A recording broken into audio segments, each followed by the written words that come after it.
ഭ്രാന്തന്റെ പ്രണയം an unconditional love story ഭാഗം 47. വിനോദ് ഒന്ന് ഫ്രഷായി റൂമിൽ നിന്നും പുറത്തേക്കിറങ്ങി. ഇറങ്ങും മുന്നേ മാളുവിനെ ഒന്നുകൂടി നോക്കാനും അവൻ മറന്നില്ല. താഴേക്ക് ചെല്ലുമ്പോൾ ഹരിയുടെയും ഗൗരിയുടെയും ഒഴികെ ബാക്കിയുള്ളവരുടെ എല്ലാം സംസാരം കേൾക്കുന്നുണ്ടായിരുന്നു. അമ്മേ, വിശക്കുന്നു, ചോറില്ലേ? അവൻ ദേവികയെ നോക്കിയാണ് അത് ചോദിച്ചത്. ദേവിക അവന്റെ മുഖത്തേക്കൊന്ന് നോക്കി. മാളുവിനോടുള്ള അവന്റെ പെരുമാറ്റത്തിലെ മാറ്റം കണ്ടപ്പോൾ തന്നെ എനിക്ക് ചെറിയൊരു സംശയം തോന്നിയിരുന്നു, അവന് അവളെ ഓർമ്മ കിട്ടിയോന്ന്. എങ്കിലും അതെന്റെ തോന്നൽ മാത്രമാവുമെന്ന് കരുതി. പക്ഷെ ഇപ്പോൾ അവർ അവരുടെ നിറഞ്ഞ കണ്ണുകൾ തുടച്ചുകൊണ്ട് അവനടുത്തേക്ക് നടന്നു. അവന് ആരുടെയും മുഖത്ത് നോക്കാൻ കഴിയുന്നില്ല. അവന്റെ അവസ്ഥ മനസ്സിലാക്കിയ പോലെ ദേവിക അവന്റെ കയ്യിൽ പിടിച്ചു. അവൻ അവരുടെ മുഖത്തേക്ക് നോക്കി.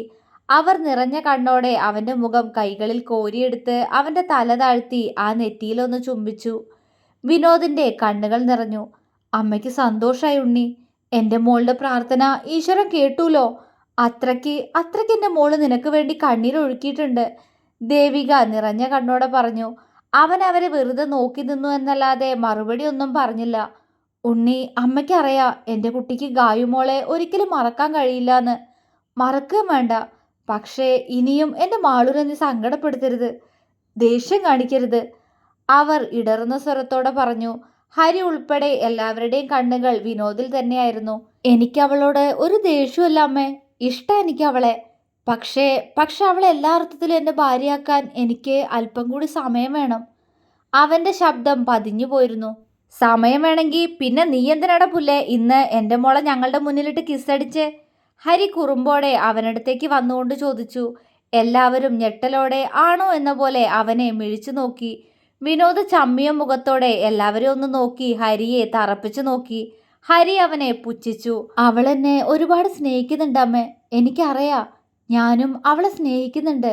പക്ഷേ അവളെ എൻ്റേതാക്കുമ്പോൾ ആ പ്രണയം അത് എൻ്റെ മാളുവിന് മാത്രമുള്ളതാവണമെന്ന് എനിക്ക് നിർബന്ധമുണ്ട്. ഗായുവിനെ സ്വീകരിച്ച എൻ്റെ മനസ്സിനും ശരീരത്തിനും അവിടെ മാളുവിനെ സ്വീകരിക്കാൻ സമയം വേണം. അത് അവളോടുള്ള ഇഷ്ടക്കുറവല്ല, ഇഷ്ടക്കൂടുതലുണ്ടാ. അവൻ്റെ ശബ്ദം പതിഞ്ഞുപോയി. രാജൻ അവൻ്റെ അടുത്തേക്ക് വന്ന് അവനെ ചേർത്ത് പിടിച്ചു. മോനെ വിനു, നിന്റെ ഇപ്പോഴത്തെ അവസ്ഥ ഞങ്ങൾക്കെല്ലാം മനസ്സിലാവും. എത്ര സമയമെടുത്തിട്ടാണെങ്കിലും മോൻ ആ കുട്ടിയെ സ്വീകരിച്ചാൽ മതി.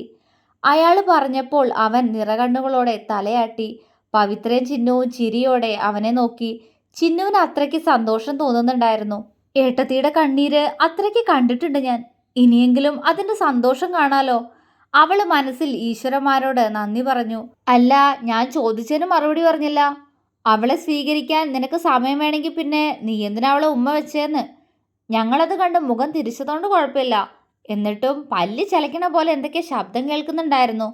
ഹരി അവനെ വീണ്ടും കളിയാക്കി. അവന്റെ സംസാരത്തിൽ എല്ലാവരും ചിരിച്ചുപോയി. ഈ പന്നിയെ ഞാൻ, വിനോദ് പല്ലുകൾ കടിച്ച് പറയുന്നതിനോടൊപ്പം അവന്റെ വയറിൽ അമർത്തി ഇടിച്ചിരുന്നു. ഹൂ, എന്താടാ തെണ്ടി നിനക്ക്? ഞാൻ ചോദിച്ചത് കാര്യമല്ലേ? ഹരി അവന്റെ വയറൊഴിഞ്ഞുകൊണ്ട് അവനെ കൂർപ്പിച്ചു നോക്കി. വിനോദ് ഒന്ന് ചിരിച്ചു. ഞാനും അവളെ പ്രണയിക്കുന്നുണ്ട് ഹരി, അവളെ ഉൾക്കൊള്ളുന്നുണ്ട് ഞാൻ. പക്ഷേ ഒരു ഭാര്യാഭർത്തൃ ബന്ധം എന്ന് പറയുന്നത് അതുമാത്രമല്ലല്ലോ. പരസ്പരം ഉള്ളു തുറന്ന് അവളെ സ്നേഹിക്കാൻ എനിക്ക് അല്പം സമയം, അത് എനിക്ക് വേണം ഹരി. അപ്പോഴും ഞാൻ അവളെ ചുംബിച്ചത് എന്തുകൊണ്ടാന്ന് ചോദിച്ചാൽ എൻ്റെ പ്രണയം കൊണ്ട് തന്നെ ആയിരുന്നു. അത് എങ്ങനെ നിന്നെ പറഞ്ഞു മനസ്സിലാക്കിക്കുന്നു എനിക്കറിയില്ലടാ, അവൻ ദയനീയമായി പറഞ്ഞു. ഹരി ഒന്ന് പുഞ്ചിരിച്ചു. എനിക്കറിയാം വിനു നിന്റെ മനസ്സ്. അവളെ നീ സ്നേഹിക്കുന്നുണ്ടെന്ന് എനിക്കിന്ന് വ്യക്തമായിട്ട് മനസ്സിലായതാ. ഇനി അവൾ കാത്തിരുന്നോളൂടാ സന്തോഷത്തോടെ. ഇപ്പോൾ അവൾക്കൊരു പ്രതീക്ഷ ഉണ്ടാവുമല്ലോ. ഈ കഴിഞ്ഞ മാസങ്ങളിലെല്ലാം എൻ്റെ കുഞ്ഞ് ഞങ്ങളൊക്കെ ഉണ്ടായിട്ടും ആകെ ഒറ്റപ്പെട്ടതുപോലെ. ആ ദിനങ്ങൾ ഞങ്ങൾക്ക് മനസ്സിലാക്കി തരുമായിരുന്നടാ, മാളുവിൻ്റെ ലോകം നിന്നിൽ മാത്രമായിരുന്നു എന്ന്. അത്രയും പറഞ്ഞപ്പോഴേക്കും ഹരിയുടെ കണ്ണുകൾ നിറഞ്ഞിരുന്നു. വിനോദ് അവനെ കെട്ടിപ്പിടിച്ചു. എന്നാലും നിനക്കവളെ ഓർമ്മ കിട്ടിയത് നീ എന്നോട് പോലും പറഞ്ഞില്ലല്ലോടാ, അവൻ അങ്ങനെ തന്നെ നിന്നുകൊണ്ട് പരിഭവത്തോടെ പറഞ്ഞു. വിനോദിന്റെ ചുണ്ടിൽ പുഞ്ചിരി വിരിഞ്ഞു. അവളെന്റെ ഭാര്യയാണെന്ന് നിങ്ങളാരും എന്നോടും പറഞ്ഞില്ലല്ലോ, വിനോദും പരിഭവത്തോടെ പറഞ്ഞു. അത് ഡോക്ടർ പറഞ്ഞതുകൊണ്ടാടാ, ഹരി പറഞ്ഞുകൊണ്ട് അവനിൽ നിന്നും അകന്നു നിന്നു. ആ, അപ്പോ ഇത് ഞാനും ഡോക്ടർ അറിഞ്ഞോണ്ടാ, വിനോദ് കുറുമ്പോടെ പറഞ്ഞപ്പോൾ ഹരിയും മറ്റുള്ളവരും അവനെ മിഴിച്ചു നോക്കി. എന്തേ? എല്ലാവരുടെ നോട്ടം കണ്ട് അവൻ സംശയത്തോടെ ചോദിച്ചു. അപ്പോ റാം ഡോക്ടർക്ക് അറിയോ നിനക്ക് മാളുവിന് ഓർമ്മ വന്ന കാര്യം? അപ്പോൾ നിനക്ക് എന്നാ അവളെ ഓർമ്മ വന്നേ? എന്നിട്ടെന്താ ഡോക്ടർ പോലും ഞങ്ങളോടൊന്നും പറയാതിരുന്നേ? ഹരി സംശയത്തോടെ ചോദിച്ചു. ഓർമ്മ? അവൾ എനിക്ക് ഇവിടെ വന്ന അന്ന് തൊട്ടേ അറിയാം. അത് അവളാണെന്ന് മനസ്സിലായിരുന്നു. പക്ഷേ അവൾ എൻ്റെ ആരാണെന്ന് തിരിച്ചറിയാൻ 1 മാസത്തിന് മുകളിലെടുത്തു. ഡോക്ടറോട് ഞാൻ തന്നെയാ പറഞ്ഞേ ആരോടും ഒന്നും പറയണ്ടാന്ന്. മാളൂനെ അറിയായിരുന്നു ഈ കഴിഞ്ഞ മാസങ്ങളിലെല്ലാം ഞാൻ. അവൻ പറഞ്ഞു നിർത്തുമ്പോഴും എല്ലാവരും അവനെ അത്ഭുതത്തോടെ നോക്കുന്നുണ്ട്. അപ്പൊ നിനക്ക് ഈ കഴിഞ്ഞ വർഷങ്ങളിൽ നടന്ന എല്ലാ കാര്യങ്ങളും ഓർമ്മയുണ്ടോ മോനെ? പവിത്ര ആകാംക്ഷയോടെ ചോദിച്ചു. ഇല്ല, അന്നത്തെ ആ ആക്സിഡന്റ് വരെ എൻ്റെ ഓർമ്മയിലുണ്ട്. പിന്നെ എൻ്റെ മാളു, മറ്റൊന്നും എൻ്റെ ഓർമ്മയിലില്ല. ഉണ്ടായിരുന്നെങ്കിൽ എൻ്റെ മാളൂനെ ഇന്ന് ഞാൻ ഇന്ദ്രന്റെ വീട്ടിലേക്ക് വിടില്ലായിരുന്നു, അവൻ ഗൗരവത്തോടെ പറഞ്ഞു. അതെന്താ നീ അങ്ങനെ പറഞ്ഞേ? അവന്റെ സംസാരം കേട്ട് ദേവിക നെറ്റി ചുളിച്ചുകൊണ്ട് ചോദിച്ചു. എല്ലാം നാളെ പറയാം അമ്മേ. ഇപ്പോ കുറച്ച് ഭക്ഷണം കിട്ടും എനിക്ക്, വിശന്നിട്ട് വയ്യ, അവൻ വയറൊഴിഞ്ഞുകൊണ്ട് പെട്ടെന്ന് പറഞ്ഞു. അയ്യോ അമ്മ അത് വിട്ടുപോയി ഉണ്ണി. എല്ലാവരും ഇരിക്കട്ടോ, നമുക്ക് ഒരുമിച്ച് കഴിക്കാം. ദേവിക പറഞ്ഞപ്പോൾ എല്ലാവരും ഡൈനിങ് ഹാളിലേക്ക് നടന്നു. പവിത്ര ദേവികയ്ക്കൊപ്പം അടുക്കളയിലേക്കും. അല്ല മോനെ, മാളുമോള് വല്ലതും കഴിച്ചോ എന്തോ? ദേവിക അടുക്കളയിൽ നിന്നും വിനോദിനെ നോക്കി ചോദിച്ചു. കഴിച്ചു. മറുപടി പറഞ്ഞത് ഗൗരിയാണ്. അവൾ ഇപ്പോഴും ആ ചുമരിൽ ചാരി തന്നെ നിൽക്കുകയാണ്. ഹരിയും വിനോദും പരസ്പരം ഒന്ന് നോക്കി. മോൾക്ക് എന്താ പറ്റിയേ? ആകെ ഒരു ക്ഷീണം പോലെ, രാജൻ സംശയത്തോടെ ചോദിച്ചു. അവൾ അയാളെ നോക്കി ഒന്ന് പുഞ്ചിരിക്കാൻ ശ്രമിച്ചു. ഞാൻ ഇറങ്ങുക എന്നാ. അത്രയും പറഞ്ഞുകൊണ്ട് ആരുടെയും മറുപടി കേൾക്കാൻ കാത്തു നിൽക്കാതെ അവൾ മുന്നോട്ട് നടന്നു. ഗൗരി, ഇന്ന് ആരും ഇവിടെ നിന്ന് പോകുന്നില്ല. നീയും ചിന്നു മാളു ഇത്രയും നാൾ ഉപയോഗിച്ചിരുന്ന റൂമിൽ കിടന്നോ, നാളെ പോവാ. ഹരി ഗൗരവത്തോടെ പറഞ്ഞപ്പോൾ അവൾ ദയനീയമായി വിനോദിനെ ഹരിയെയും നോക്കി. ഭക്ഷണം വേണ്ടെങ്കിൽ പോയി കിടന്നോ ഗൗരി, ഈ ഡ്രസ്സ് മാറിക്കോ. നിനക്ക് മാളൂന് ഡ്രസ്സ് പാകാവോ? അത് പറ്റെങ്കിൽ എടുത്തോ, പോയി കിടക്ക്. വിനോദ് കൂടി പറഞ്ഞപ്പോൾ അവൾ തല ഉലുക്കി. ഒന്നും വേണ്ട വിനോട്ട, തല വേദനിക്കണു എനിക്ക്, ഒന്ന് കിടന്നാ മതി. അവള് പറഞ്ഞപ്പോൾ അവനൊന്ന് മൂളി. അപ്പോഴും അവൾക്ക് എന്താണ് പറ്റിയതെന്നറിയാതെ ഹരിയും വിനോദും ഒഴികെ ബാക്കി എല്ലാവരും സംശയത്തോടെ അവളെ നോക്കുന്നുണ്ടായിരുന്നു. അല്ല വിനോട്ടാ, വിനോട്ടിന് മാളൂനെ? ഓ, ഇനിയിപ്പോ അങ്ങനെ പറയണ്ടല്ലോ അല്ലേ?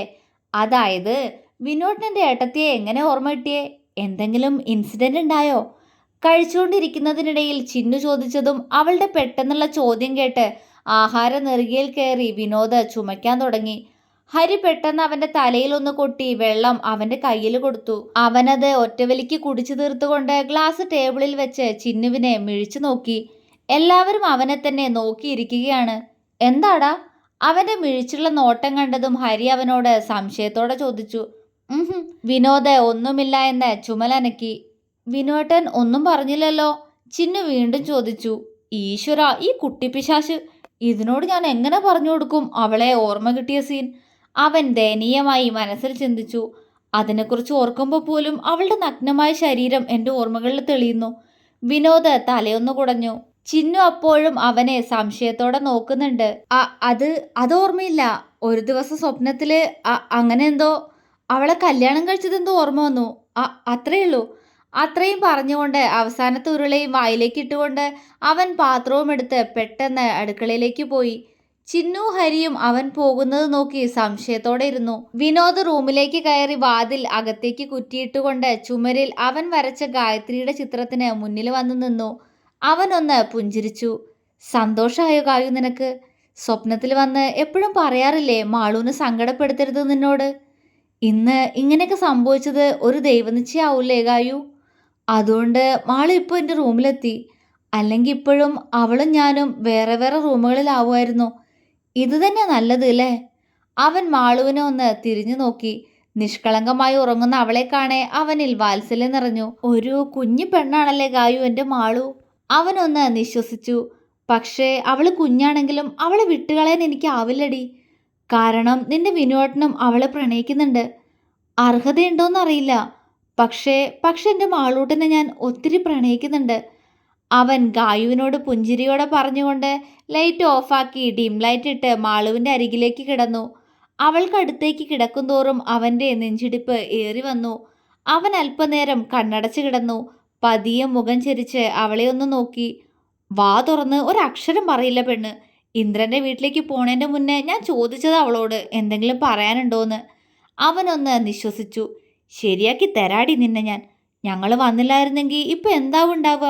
ആ ഇന്ദ്രൻ നിന്നെ. വിനോദ് കണ്ണുകൾ ഇറുക്കി അടച്ചു കളഞ്ഞു. സത്യനോട് പറയാത്തതിന് ഒരു കുഞ്ഞു ശിക്ഷ തരുന്നുണ്ട് ഞാൻ. അവൻ കണ്ണുകൾ അടച്ചുകൊണ്ട് തന്നെ ചിരിയോടെ പറഞ്ഞു. അല്പനേരം കഴിഞ്ഞതും നെഞ്ചിലെന്തോ ഭാരം അറിഞ്ഞതും വിനോദ് ഞെട്ടലോടെ കണ്ണുകൾ വെട്ടിത്തുറന്നു. നീങ്ങി നീങ്ങി അവന്റെ നെഞ്ചിലേക്ക് എത്തിയിട്ടുണ്ട് മാളുവിന്റെ കിടത്തം. വിനോദ് ആദ്യമൊന്ന് ഞെട്ടിയെങ്കിലും പതിയെ വിറയ്ക്കുന്ന കൈകളോടെ അവൻ അവളെ അവന്റെ നെഞ്ചിലേക്ക് ചേർത്തു പിടിച്ചു. അവളുടെ കൈകൾ തിരികെ അവന്റെ വയറിൽ ചുറ്റിയ നിമിഷം വിനോദിന്റെ ശരീരം ഒന്ന് വിറച്ചുപോയി.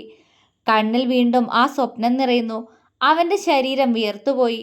എൻ്റെ ഈശ്വര, രക്ഷിക്കണേ, എൻ്റെ മാളു എൻ്റെ അടുത്തെത്തിയില്ലേ, ഇനി ഞാൻ അങ്ങനത്തെ സ്വപ്നമൊന്നും കാണരുതേ. അവൻ കണ്ണുകൾ തുറന്നുകൊണ്ട് മുകളിലേക്ക് നോക്കി ദയനീയമായി പറഞ്ഞു. ഉണ്ണിയേട്ടാ. മാളു ഉറക്കത്തിൽ പതിയെ അവനെ വിളിച്ചു. അവൻ അവളുടെ മുഖത്തേക്ക് നോക്കി. നല്ല ഉറക്കമാണ് കക്ഷി. എന്താ മോളെ? അവൻ പതിയെ ചോദിച്ചു. എന്റെയാ. അവൾ പതിയെ പറയുന്നത് അവൻ കേട്ടു. അവന്റെ ചുണ്ടിൽ പുഞ്ചിരി വിരിഞ്ഞു. അവൻ പ്രണയത്തോടെ അവളുടെ നെറുകയിൽ ഒന്ന് ചുണ്ടമർത്തി. അതെ, എൻ്റെ മാളൂട്ടൻ്റെയാ, എൻ്റെ മാളൂട്ടൻ്റെ മാത്രം. അവൻ നിറഞ്ഞ പ്രണയത്തോടെ പറഞ്ഞുകൊണ്ട് അവളെ ചേർത്ത് പിടിച്ച് പതിയെ കണ്ണുകൾ അടച്ചു. ഇനിയുള്ള ദിനങ്ങൾ അവനും അവൾക്കും വേണ്ടി മാത്രമുള്ളതാണെന്നറിയാതെ മാളു അപ്പോഴും ഉറക്കത്തിലായിരുന്നു. വിനോദ് രാവിലെ നേരത്തെ ഉണർന്നിരുന്നു. അവന് രാത്രിയിൽ നേരെ ഉറങ്ങാൻ സാധിച്ചിരുന്നില്ല എന്നതായിരുന്നു സത്യം. രാത്രിയിൽ മുഴുവൻ അവൻ മാളുവിനെ തന്നെ നോക്കിക്കിടക്കുകയായിരുന്നു. അവൻ അവളുടെ മുഖത്തേക്ക് വാത്സല്യത്തോടെ നോക്കി. ഗായു അല്ലാതെ മറ്റൊരു പെൺകുട്ടി അടുത്ത് കിടന്നിട്ടും എനിക്ക് പ്രശ്നമൊന്നും തോന്നിയില്ല. അവന് അത്ഭുതമൊന്നും തോന്നിയില്ല. എൻ്റെ പ്രാണനായി എൻ്റെ കൂടെയുള്ളവളായിരുന്നില്ലേ. പക്ഷേ ഇവളെങ്ങനെ നോക്കിക്കിടക്കുമ്പോൾ ഈ നെഞ്ചിങ്ങനെ ഡപ്പാങ്കൂത്ത് കളിക്കുന്നത് എന്താണാവോ? അവൻ ചിന്തിച്ചു. അവളുടെ മുഖത്തേക്ക് നോക്കുന്തോറും അവന് അവളോടുള്ള ഇഷ്ടം കൂടുന്നത് പോലെ തോന്നി. മാളു ഒന്ന് മൂളി. അവൾ ഉണരാൻ തുടങ്ങുകയാണെന്ന് അവന് മനസ്സിലായി. അവൻ്റെ നെഞ്ചിടിപ്പുയർന്നു. ഇന്നലെ എൻ്റെ കൂടെ ഈ റൂമിലാണ് കിടന്നതെന്നറിയുമ്പോൾ എന്താവും ഇവളുടെ റിയാക്ഷൻ? അവൻ അതറിയാൻ ആകാംക്ഷ തോന്നി. അവൻ പെട്ടെന്ന് കണ്ണുകൾ അടച്ച് ഉറങ്ങുന്നത് പോലെ കിടന്നു. മാളു അവൻ്റെ നെഞ്ചിൽ തന്നെ കിടന്നുകൊണ്ട് പതിയെ കണ്ണുകൾ ചിമ്മി തുറന്നു. അവളുടെ വലതുകൈ അവനെ ചുറ്റിപ്പിടിച്ചിട്ടുണ്ട്. അവൾ അവളുടെ കണ്ണുകളൊന്ന് തിരുമ്മി. വിനോദ് ഒരു കണ്ണു തുറന്ന് അവളെ നോക്കി. ഈ പെണ്ണ് ഉണർന്നില്ലേ ഇനിയും? അവനൊന്ന് നിശ്വസിച്ചു. പെട്ടെന്നെന്തോ ഓർത്തതുപോലെ മാളു ഞെട്ടലോടെ കണ്ണുകൾ വലിച്ചു തുറന്നു. അത് കണ്ടതും വിനോദ് കണ്ണുകൾ ചെറുതായൊന്നടച്ച് അവളുടെ മുഖത്തേക്ക് നോക്കി. മാളു കണ്ണുകൾ തുറന്ന് വിനോദിന്റെ മുഖത്തേക്ക് നോക്കി. ഉണ്ണിയേട്ടൻ, അവൾ വിറയലോടെ പറഞ്ഞു. താനിപ്പോൾ തലചായ്ച്ചിരിക്കുന്നത് അവന്റെ നെഞ്ചിലാണെന്ന് കണ്ടതും അവളുടെ ചുണ്ടുകൾ വിതുമ്പിപ്പോയി. കണ്ണുകൾ നിറഞ്ഞു. കണ്ണുകൾ അമർത്തി തുടച്ചുകൊണ്ട് അവൾ നേരെ നോക്കിയത് ചുമരിലുള്ള ഗായത്രിയുടെ ചിത്രത്തിലേക്കാണ്. ഞെട്ടലോടെ അവൾ ബെഡിൽ എഴുന്നേറ്റിരുന്നു. വിനോദ് അവളുടെ മുഖത്തെ ഓരോ ഭാവങ്ങളും നോക്കി കിടക്കുകയായിരുന്നു. അവൾ എഴുന്നേറ്റതും അവൻ കണ്ണുകൾ നേരെ തുറന്ന് അവളെ നോക്കി. അവളുടെ നോട്ടം ഗായത്രിയുടെ ചിത്രത്തിലേക്കാണെന്ന് കണ്ട അവന്റെ ചുണ്ടിൽ കള്ളച്ചിരി വിരിഞ്ഞു.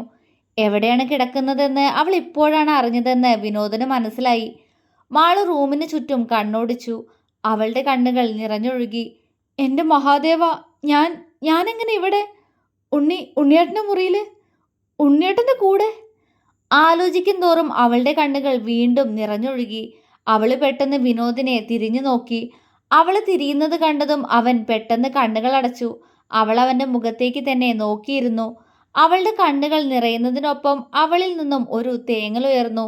മാളു പെട്ടെന്ന് വാ കൈകൊണ്ട് പൊത്തിപ്പിടിച്ചുകൊണ്ട് തിരിഞ്ഞിരുന്നു. വിനോദ് കണ്ണുകൾ തുറന്നു. അവൾ കരയുന്നത് കാണുന്തോറും അവനും സങ്കടം വരാൻ തുടങ്ങിയിരുന്നു. ഉണ്ണിയേട്ടനാണോ എന്നെ ഇവിടെ കൊണ്ടുവന്ന് കിടത്തിയേ? അവൾ തേങ്ങലോടെ സ്വയം പതിയെ ചോദിച്ചുകൊണ്ടിരുന്നു. ഇനിയിപ്പോ ഉണ്ണിയേട്ടൻ എന്നെ ഓർമ്മ വന്നതുകൊണ്ട് ഹരിയേട്ടൻ പറഞ്ഞതാവോ എന്നെ റൂമിൽ കിടത്താൻ? അങ്ങനെ ഒരു ചിന്ത വന്നതും അവളുടെ കണ്ണുകൾ വീണ്ടും നിറഞ്ഞു. അവളുടെ സംസാരം കേട്ട് വിനോദിനുള്ളിൽ വേദന തോന്നി. പാടില്ല. എൻ്റെ ഉണ്ണിയേട്ടനെ മനസ്സ് വേദനിപ്പിച്ച ഈശ്വരന്മാർ പോലും എന്നോട് ക്ഷമിക്കില്ല. ഹരിയേട്ടൻ പറഞ്ഞിട്ട് എന്നെ റൂമിലേക്ക് കൊണ്ടുവന്നതെങ്കിൽ ഹരിയേട്ടനോട് പറയണം എൻ്റെ ഉണ്ണിയേട്ടനെ വേദനിപ്പിക്കില്ലേന്ന്. എന്നെ ഓർമ്മ വന്നല്ലോ, അത് മതി എനിക്ക്, അവൾ തേങ്ങലോടെ പറഞ്ഞു. വിനോദിൻ്റെ കണ്ണ് നിറഞ്ഞു. എന്തു പാവം എൻ്റെ മാളു. ഇവളെയാണല്ലോ അറിഞ്ഞുകൊണ്ടല്ലെങ്കിലും ഞാൻ ഇത്രയും കാലം വേദനിപ്പിച്ച്. അവനൊന്ന് വിങ്ങിപ്പോയി. അവൾ കണ്ണുകൾ അമർത്തി തുടച്ചുകൊണ്ട് അവളുടെ അഴിഞ്ഞു കിടക്കുന്ന മുടിയെല്ലാം കൂടി വാരി ഉച്ചിയിൽ കെട്ടിവെച്ച് വിനോദിനെ ഒന്ന് നോക്കി. അവൻ കണ്ണുകൾ അടച്ചു. അവള് താഴ്ന്നു വന്ന് അവന്റെ നെറ്റിയിൽ മൃദുവായി അവളുടെ ചുണ്ടുകൾ പതിപ്പിച്ചു. വിനോദിന് തന്റെ ശരീരമാകെ ഒരു തരിപ്പ് അരിച്ചു കയറുന്നത് പോലെ തോന്നി. അവൾ അവന്റെ മുഖത്തേക്കൊന്ന് നോക്കി. എന്റെ ഉണ്ണിയേട്ടൻ. അവളുടെ ഹൃദയം മന്ത്രിച്ചു. അവളുടെ കണ്ണിൽ നിന്നും ഒരു തുള്ളി അവന്റെ കവിളിലേക്ക് പതിച്ചു. അവള് പെട്ടെന്ന് അത് കൈകൊണ്ട് തുടച്ചു നീക്കി അവിടെ നിന്നും നിവർന്നിരുന്നു. എഴുന്നേറ്റ് നിലത്തേക്ക് കാല് വെക്കുന്നതിനു മുന്നേ വിനോദ് അവളുടെ കയ്യിൽ പിടിച്ച് അവളെ അവന്റെ അടുത്തേക്ക് വലിച്ചിരുന്നു. അപ്രതീക്ഷിതമായ ആ നീക്കത്തിൽ അവൾ അവന്റെ നെഞ്ചിലേക്ക് പോയി വീണു. അവൾ അവിടെ നിന്നും ഞെട്ടലോടെ അവന്റെ മുഖത്തേക്ക് നോക്കി. കുസൃതി ചിരിയോടെ തന്നെ നോക്കിക്കിടക്കുന്ന വിനോദിനെ കണ്ട് മാളുവിന്റെ കണ്ണുകൾ മിഴിഞ്ഞുപോയി. തുടരും.